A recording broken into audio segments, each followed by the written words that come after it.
Greg Lowndes here. Here's a handy tip that you can do on your own to help keep your Holden in tip-top shape.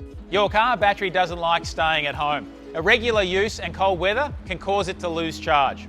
Here's a few tips that might save you being left stranded with a flat battery. Have a look at the connections to the battery. Make sure that they are clean and tight. Like your mobile phone, your car battery needs to be charged up regularly, and it charges when you're driving. So if you haven't driven your car in a while, it may be worth starting it up and letting it run for a bit and get some charge back into the battery. If your battery has gone flat or you've noticed it's still struggling to start after these couple of things, then you may need a new battery. An AC Delco battery is the same battery that comes in your Holden when it is new, and you can pick up one from your Holden dealer. You can install the battery yourself at home, or if this isn't a job for you, you can bring your car down to your local Holden dealer service centre and they will be happy to help.